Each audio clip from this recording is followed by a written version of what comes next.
Two Mammoth standouts have a chance to make Team USA for the 2026 Winter Olympics on today's Locked On Mammoth.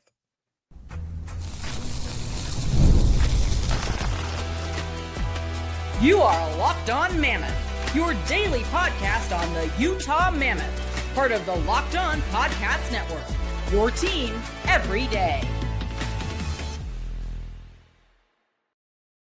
Hello, everyone, and welcome in to Locked On Mammoth. I'm veteran NHL voice Tom Callahan, joined by longtime team analyst Robyn Leaño, and together we are the dynamic duo that brings you Locked On Mammoth. Thanks for making us your first listen each and every single day when it comes to the Utah Mammoth Hockey Club. We're past the midway point of August here, Robyn, and the hockey news is starting to come out a little bit more. We're going to talk about a 100-year lease. We're going to talk about the Smith Group making waves in downtown Salt Lake City. But number one with a bullet, you caught a tweet coming out from USA Hockey, and we're going to give everybody the full list. But a couple of big names on it for Utah Mammoth fans. Clayton Keller, Logan Cooley will be heading to a Team USA camp. And I think the first thing we need to do, Robyn, is say it's an orientation camp. And there are, 40, it was a 40 or 44 players invited? Something like that. It's a pretty big number, Tom. And it's, and I think a lot of people should understand that that's what, this is what Olympic teams do, right? They invite a boatload of people to kind of see what works in the system, see who the coaches like, see who the committee likes, and then it's slow, over time. This really big thing is going to slowly dwindle down, Tom. But it's starting off around that much as you mentioned, and it's a good start. It's a good start. I like some of the names on there. Outside of the two Mammoth names out there. Yeah, and it's a reason to get excited right now. And we're going to talk a little bit about the Mammoth guys on there as well. It is 44. We'll give you the full list here in just a moment as well. Today's episode brought to you by FanDuel. Football season's right around the corner. Visit FanDuel in the app today and start planning your future bets now. We're almost to football, which means we're almost to hockey. Training camp is almost upon us. But again, so just to talk a little bit about this, the U.S. Men's Olympic Orientation Camp, they've invited 44 players, and it's huge that both Logan Cooley is on there along with team captain Clayton Keller. Robyn, real quick here, I know this graphic is not the best, but let's talk about who's on this, and I'll read it for those of you who either are listening or can't see it well. The names are Matt Boldy, Cole Caulfield, Logan Cooley, Kyle Connor, Jack Eichel, Connor Garland, Jake Gensel, Jack Hughes, Patrick Kane, Clayton Keller, Matthew Nyes, Chris Kreider, Dylan Larkin, Austin Matthews, JT Miller, Frank Nazar, Brock Nelson, Shane Pinto, Jason Robertson, Brian Rust, Tage Thompson, Brady Tkachuk, Vinny Trocheck, and Alex Tuck. Those are the forwards invited. Defensemen invited: Brock Faber, Adam Fox, Noah Hannafin, Luke Hughes, Quinn Hughes, Seth Jones, Jackson Lacombe, Charlie McAvoy, Ryan McDonough, Brett Pesce, Neil Pionk, Jake Sanderson, Brady Shea, Jacob Slavin, Alex Vlasic, and Zach Werenski. And the goaltenders: Joey Decord, Connor Hellebuck, Jake Ottinger, Jeremy Swayman. Now, there's some nice representation on this list, Robyn, as you and I were talking about for our longtime everydayers who may be following us from the Arizona days. It's actually kind of a nice representation for the state of Arizona here in a lot of different ways. Even seeing Joey Decord on there. I know, right? Seeing Joey Decord out there, ASU kid. You're right. It is nice to see that level of representation. It reminded me of the Four Nations Championship when they went through the starting lineup of the players, and they went through Team USA. And it was funny. They said from Scottsdale, Arizona, Austin Matthews; from Scottsdale, Arizona, Matthew Tkachuk; from Scottsdale, Arizona, Brady Tkachuk. And I'm like, did they just say that they're from? Yes, they are, but they, the Kachucks, I mean, they moved to St. Louis as kids, but the fact that they had that as their hometown, I was like, ooh, there we go. I mean, to hear that over the air on a national broadcast was pretty cool. Someone that currently lives in Arizona, I loved it. It's really interesting. And again, I mean, this circles around to the whole hockey is for everyone argument. People saying hockey doesn't belong where it's not cold or they don't have winter, which I think is poppycock. Those arguments hold no water for me. I wish hockey was played everywhere on the planet. So I don't care what. By the way, I do think it's important to mention, Tom, when you have that list up there, Matthew Tkachuk's name isn't mentioned. Brady Tkachuk's is, but Matthew Tkachuk is already on the what they called the first six that the Olympic team has. And that first six was essentially players that are the 6 players who are already guaranteed a spot on those things. And I'm going to bring it up right now. I'm going to take a look at it from my phone. And it's Jack Eichel, Quinn Hughes, Austin Matthews, Charlie McAvoy, Brady Tkachuk, and Matthew Tkachuk. And it even says a star next to Matthew Tkachuk, and it says unable to attend orientation camp. So, okay. Yeah, he's going to be recovering for a while yet. So, and this is the other thing too, is it's a good thing you bring this up. And Robyn, you likened it to the movie Miracle when we were talking before we hopped on the air. If you've ever seen Miracle, remember how the storyline goes about how Herb Brooks whittles that team down? That's what they do every year. You don't just show up with the guys you're going to go with. They do every year. I mean, yeah, and seeing the like how that movie goes, by the way, it's pretty funny though, that in that movie specifically, where like Herb Brooks goes out and names, I want to say like his 23 guys, like just 23 guys. He had to get it down to 20 by the end, by Olympic opening night, but he had to get it down. But he already named 20. He's like, this is like, and in the first day, right? He did it. He did all that in the first day. That's not going to happen in this. I don't think a coach is going to be that.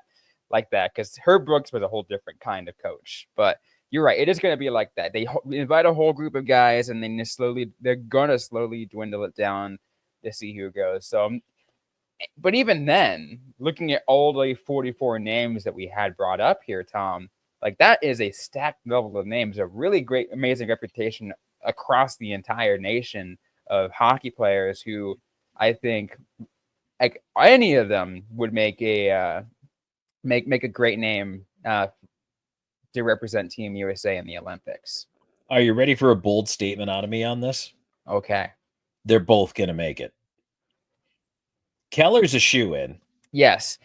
Keller, you and I have talked about this at length already for Clayton Keller, but Logan Cooley would be an amazing addition. I mean, you and I have been also talking everybody's ear off about how good Logan Cooley is, and especially how good he will be this season.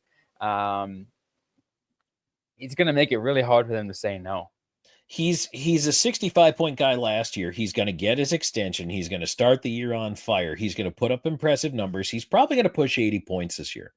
And as an 80-point guy, he could be a third-line center on a very stacked Team USA, because let's face it, I know he's young, but Robyn, I also don't think you have to defer to the veterans at some point, right? For your center positions. You're not making Logan Cooley your 1C. Let's not expect that. No.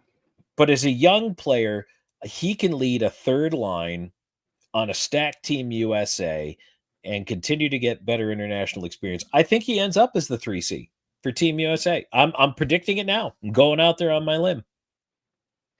As a 3C, I can see that. I could certainly see that. And that would be like to have Logan Cooley as your third center.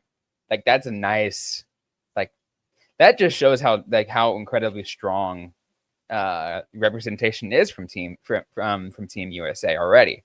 To think about how that could potentially go down there, and it makes me excited for the Olympics. I can't wait for it to show up. I mean, and how could you not be tempted to put Garland, Cooley, and Keller back together just to see what happens? To have Garland there too. Oh my God. When Connor Garland was in Arizona Coyote, that was a fun time. You and I had a fun time covering that kid. Yes, in Tucson. Oh God, he was He was fun to watch. Yes, yes, he was. He was just a little spark plug type player. I Just loved him. I remember it too, by the way. And then this is going to be a little side note here. Is at the time when I think my first season covering Tucson, I was like, I like Garland. I think the only thing I want to see him work on a little bit is his skating, and he fixed that over time. He got and then some. That's what development's for, right? And everybody comes down here. There was, I don't even know if I should name him, but I will tell you this: there was a defenseman who was down here when I was with the Roadrunners, and he was big, he was physical, couldn't skate, didn't want to hit the gym. They brought in the skating coach and made him work with the skating coach. I mean, at one point, I felt like it was almost a couple times a week, but I remember the coaching staff basically saying to this player, "Hey, you need to get in the gym. Hey, you need to put on some weight. Hey, you need to get stronger." And him kind of going, "Oh, okay." Never made it. Never made it. And kind of blew it off and I'm like, can you imagine being that close to being in the NHL and just not wanting to hit the gym? You just rather go to lunch and take a nap instead of work out for an hour every day afterwards and get paid a whole heck of a lot more money and still get to play hockey and do it at the coolest level in the world. I don't know. I didn't understand. That didn't make sense to me. Yeah, that's not how it works. But all right, a couple more things we want to get to in the show. Plus, we've got a crossover episode coming up to announce as well, and we're going to do that here in just a moment. And today's show is brought to you by Game Time. Have you ever decided at the last minute to head to a ball game with friends and family? Maybe it's game day and suddenly you realize you want to be in the stands. That's exactly where Game Time comes in. It's the easiest way to grab last minute tickets without the stress. With the money you save on the tickets, you can splurge on food, drinks, merch, or maybe even a bigger group to come with you. Game Time makes it possible. Game Time makes buying tickets fast and simple. Prices on the app actually drop as you get closer to first pitch, and they've got incredible last-minute deals. They've got clear seat views and a lowest price guarantee that really takes the worry out of buying. Game Time is the official ticketing partner of Locked On MLB. Makes it easy to browse the app for an exciting upcoming Major League Baseball game. If you are one of the folks who's into the West Coast, you got a lot of choices for baseball and a lot of good teams right now. You got the Padres.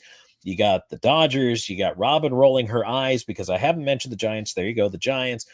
There's a lot of fun baseball being played right now out on the West Coast. A short trip to get to some amazing ball and check some things out. So, hey, you're tired of endless scrolling to find the best deal? Game Time Zone Deals. Pick the best seats in your section for you. Take the guesswork out of buying tickets with Game Time. Download the Game Time app, create an account, and use our code Locked On NHL for $20 off your first purchase. Terms apply. Again, create an account and redeem our code LOCKEDON NHL for $20 off. Download the Game Time app today. Last minute tickets, lowest price guaranteed.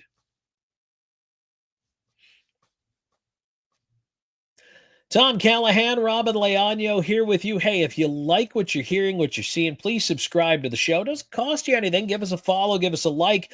Tell your friends about the show. We're kicking it into gear here as we come down the home stretch of the summer. I know it can be a little tough sometimes, but we've got some good hockey content today talking about Keller and Cooley heading Team USA orientation camp. We're going to talk about the Smith Group and making some waves for them off the ice, plus the 100-year lease. But first, Robyn, and I want to talk about Logan Cooley because I'm really bullish on Cooley making this team, but we're doing a crossover episode once again as we work our way through the Central Division. We are doing a crossover episode, Tom.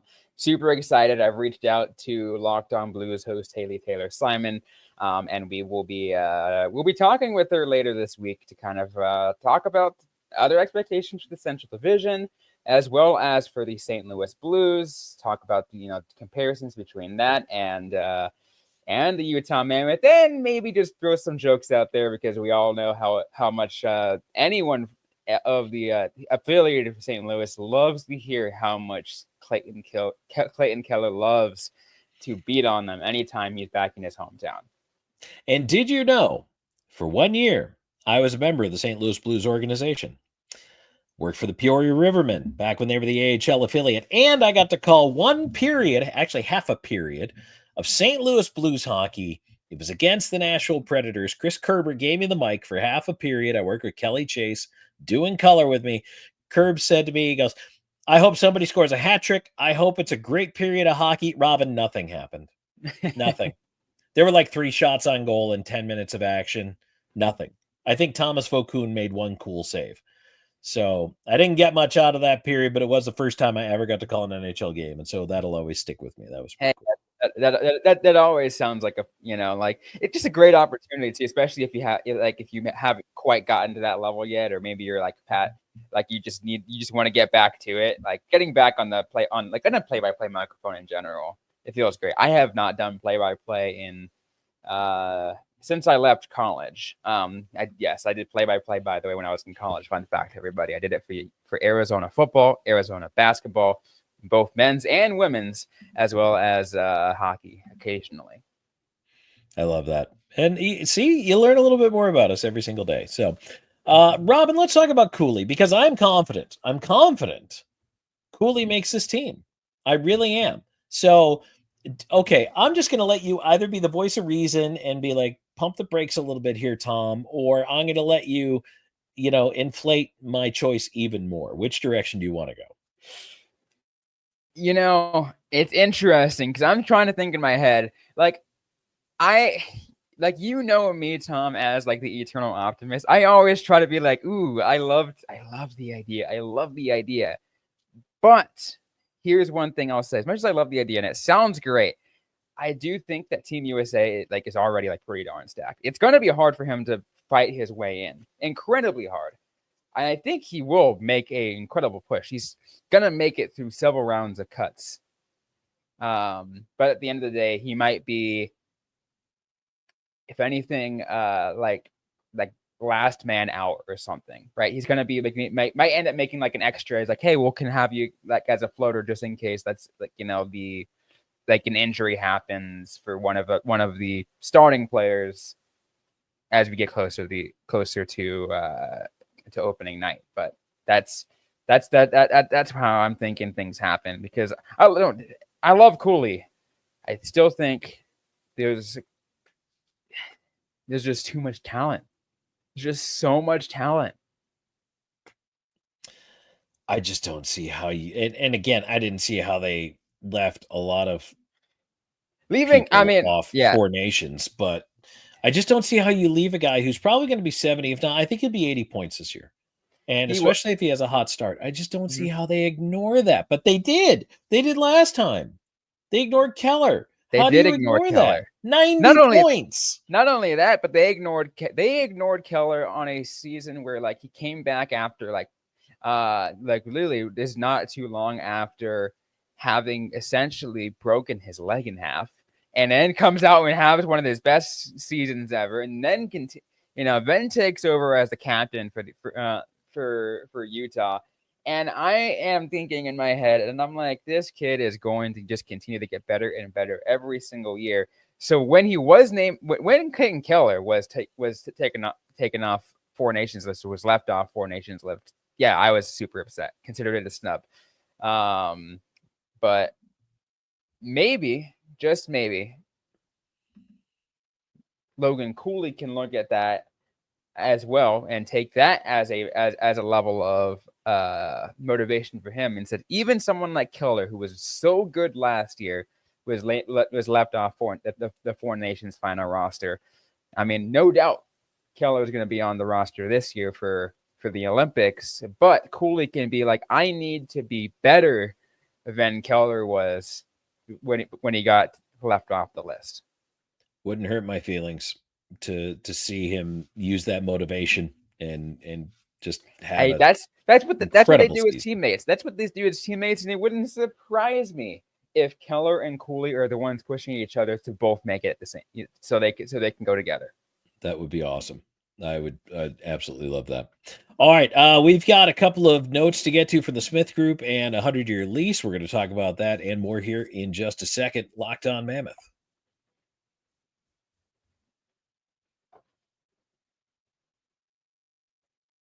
And today's episode is brought to you by FanDuel. August 26th is officially FanDuel Futures Day, a brand new holiday for football fans who live for bold predictions and preseason hunches. For just 24 hours, FanDuel is giving you deals on NFL season predictions. So whether you're calling your MVP, eyeing a long shot division winner, or ready to crown your Super Bowl champ before week 1 even kicks off, this is your moment. I know every single season, just because I love to, and because, hey, you know what, might as well go to good value. I love to pick my San Francisco 49ers as a Super Bowl champion. It might be a really good value on FanDuel Futures Day, so why not do it on that day just to add that extra value? It maybe see if I can line my pocket a little more if I'm correct. Visit the FanDuel app today. Start planning your futures bet now, because FanDuel Futures Day is just one day and one day only. FanDuel, play your game. Tom Callahan, Robyn, Leaño, locked on Mammoth. Again, thank you so much for making us your first listen each and every single day when it comes to the Utah Mammoth. Tell your friends about it. Don't forget to drop a comment, leave a like as well. Let us know what you think. Keller, Cooley, you think they're a shoo-in? You think I'm nuts? That's fine. I got big shoulders. I can take it. Just like when you were picking on my shirt that I love so much a couple episodes ago. I saw that. I love that shirt. That green and white and black shirt. I love that thing. It's one of my favorites, so that's all right. I'll take the heat. Robyn, we need to discuss a 100-year lease. When you told me about this lease, my first reaction was 100 years? Okay, I guess we're not going anywhere for a while. I mean, geez. Okay, rock solid, right? You got to feel good about that. I mean, yeah. I mean, it shows that the Smith Entertainment Group has no intention of leaving the downtown area, right?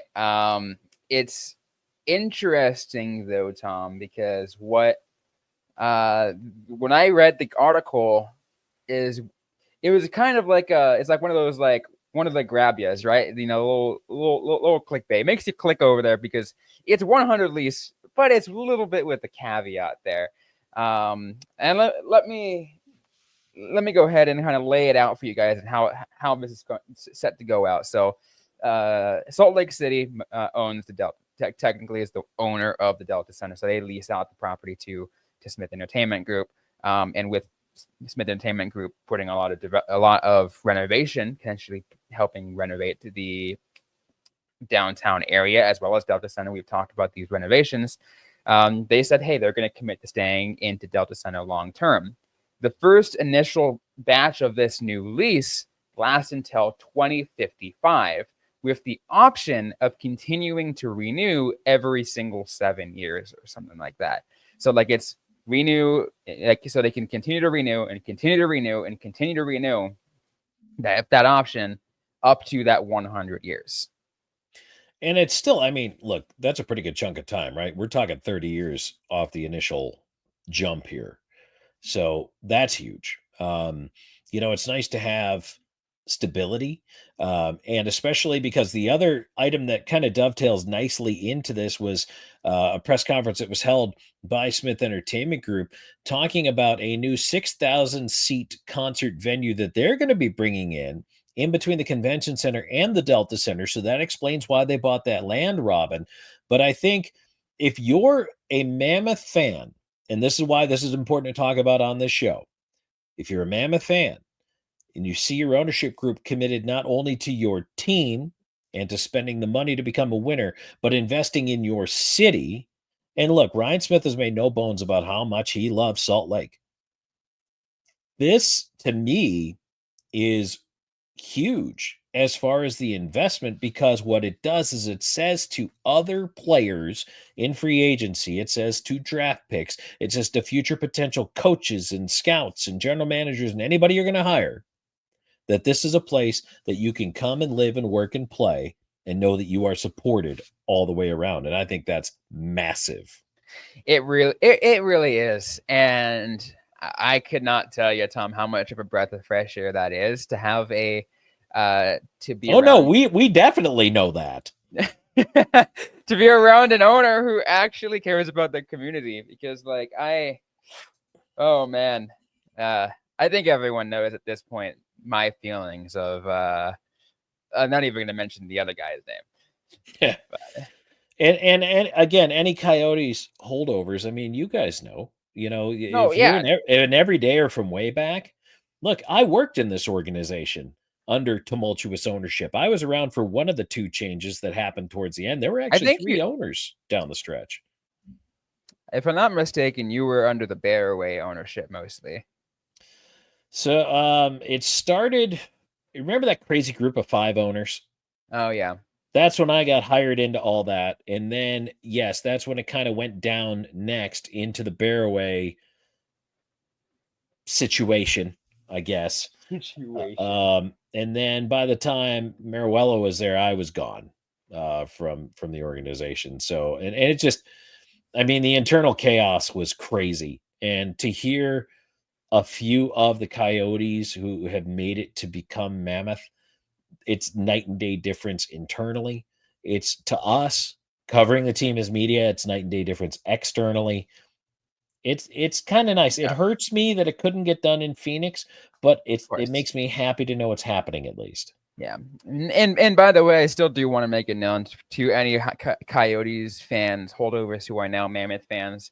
I still do hope hockey returns back to Arizona one day, but that's not gonna be for a while.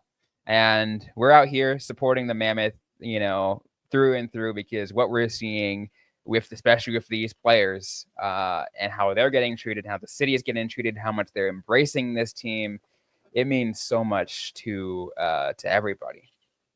Once the building's built in Phoenix, they'll have a team within 3 years, but they got to have the building. Yeah, It's I kind of mean, that simple. we already know they're on the top of the list for the next round of expansion when it happens. It's gonna be not for a while though. Yeah.